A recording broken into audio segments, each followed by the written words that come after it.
Hi everyone, I just want to make a short video, just want to show you my favorite supplies, the things that I need.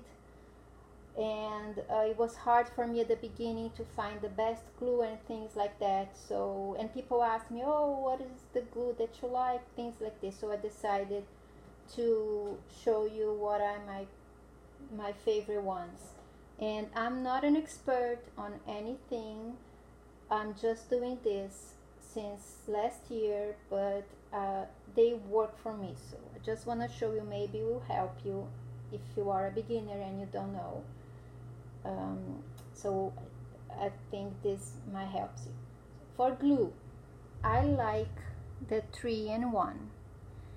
It's the same brand as a fabric tack, which I used before. I love it. It's strong and it's a very good glue. For example, for making a junk journal, a notebook, things like this, and you want a stronger glue.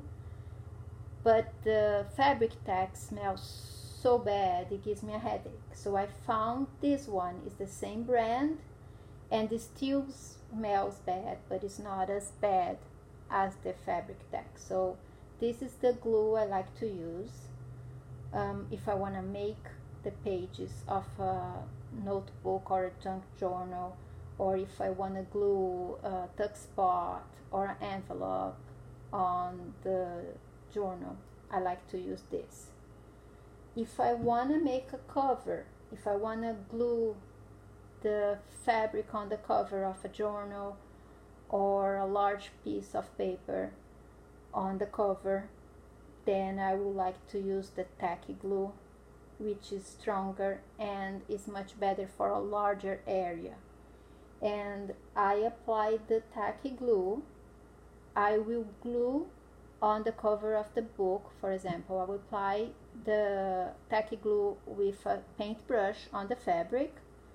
I will glue on the cover, and then I will use any gift card that's strong, that's hard. I will use it to just spread the glue that is inside, in between your fabric and the cover. So you are gonna remove the bubbles, the air bubbles, and it will make it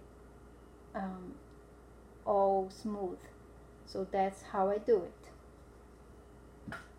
If I want to protect the fabric of the cover or the illustration, for example, I printed something, an illustration, and I want to decorate the cover, what I do is I will use a spray protection or Mod Podge. Either way it will work and it will protect your cover. For collages, I like to use the glue stick. This one is the Scotch Create. For me, is the best one.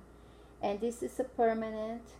And if you don't have this where you live, try to find a glue stick that is permanent and it works with fabric.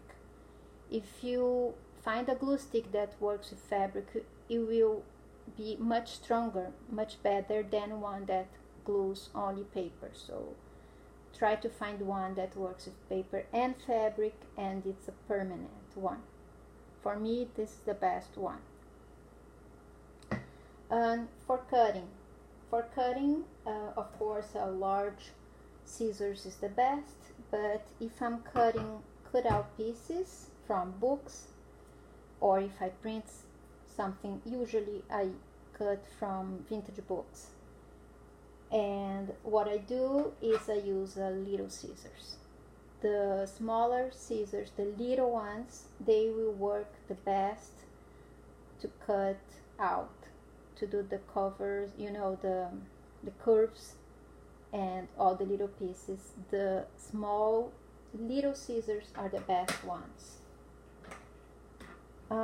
If you wanna use a paper cutter, is fine. This brand is great, but not this paper cutter is not the best, but it works. The best way that it works for me, if I'm gonna cut a piece of paper, I will have to put two and usually I'm not gonna use the one in the bottom. If I use only one piece of paper, one page, it will not gonna give me a nice clean cut. This paper cutter is not very good. If you have something like this or yours doesn't cut very well, it doesn't give you a clean cut, try to use two pieces of paper, like one on the bottom, especially if you use a stronger one, a thicker one, a cardstock in the bottom, it will be even better. Then when you cut, you have a cleaner cut than only one page. For paper, I like to use tea dyed or coffee dyed paper. I make them myself. They are the best and they are inexpensive. You can use music paper, lined paper, any kind of paper you want. You just tea dye or coffee dye or both. Usually I mix coffee and tea. I make a solution of coffee and tea, and I used to tea dye my papers, and they look great. They have a vintage look. They work great for me. If I wanna stain a paper, I don't need any special tool. I just need the makeup spongy thing, inexpensive one from the $1 store. When it gets old like this one, you just throw away and get a new one. I usually don't use it too much. I don't like this very dirty finish too much. I just do a little bit, mostly at the edge of my paper, and of course sometimes I need it. If it's too white, then I'll do it. And if I'm gonna make a special ephemera pack that I wanted a vintage look, then of course I will use more, but I try not to use too much of the stain. My papers usually are vintage, so they have already a vintage look, but for my ephemera packs, a lot of them I use this, but only at the edge of my card or my envelope, and just sometimes in the lighter parts of the image or the card. Then I'll use a little bit, but not too much. Another way I like to cut my paper is using the ruler. I don't like to measure too much. Only if I'm making a journal, then I need to measure, of course, and I need to cut straight and nice. But otherwise, if I'm just using my creativity and doing like scrap collages and things like this, my ephemera packs, then I mostly use the ruler to cut, and I just hold nicely and just cut it. You need a thinner ruler. I don't have the metal one, which is the best. I don't have it, but I'm gonna buy one. But this one works fine. It's just not as nice as the metal one, but it works fine. As long as it's a thinner ruler, you can do it.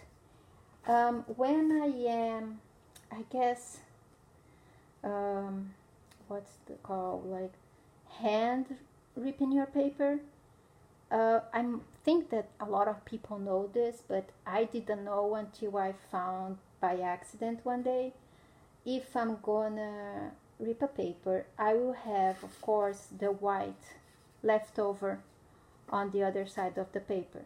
So what I do is I face the paper, I rip it toward me, in my direction, and the paper will not have the leftover white, usually is white at the back, the leftover light part of the paper. You see that this one has leftover. When you're using a darker piece of paper, you see, of course, if you are doing in a white piece of paper, you're not gonna have a big problem. It's not gonna be a problem. It's okay, you can leave like this. But if you're using a darker color, you're gonna have this leftover paper, and you have to cut it again or remove it. It's really hard, it's annoying. So I found by mistake one day that if you cut, when you are cutting, just the piece that you want to use, when you rip it, it's like facing you. You are pulling your way. I don't know if I am explaining this, if you are understanding, but that's the only way I know how to explain. Just you can try it, and you're gonna see yourself that if you do the other way, you will have it. Look, the leftover. But in the piece that when you pull toward you, you're not gonna have the leftover white part. So that's what I'm trying to explain. I don't know if you understood, but that's what I'm trying to explain. And for paper, I like the 6x6 for decorations. For example, if I'm gonna make envelopes and tuck spots, little things like this, the 6x6 are great. And if I'm doing pages on a notebook, on a journal, I like a thinner paper, because it will not get too bulky, and when I fold it in half to make the page, it will not get too bulky. When you have a cardboard or a thicker paper, when you fold it in half, the fold part will be thicker. And if you do all the pages from your notebook, or all the pages of your journal are thicker, you will not have space to have too many pages, and it will get too bulky. So I don't use a lot of thicker pages or cardstock paper on my journals. I use mostly thinner pages, and you can get them one by one, or you can buy the pads. This one is thin, it's a thinner paper. I like thinner paper. And this one is thicker. I don't like that much, but I didn't use a lot. I just used a piece here and there on the journal, and it matched with the decoration that I wanted, so that's why I got it. But I don't do all the journal using only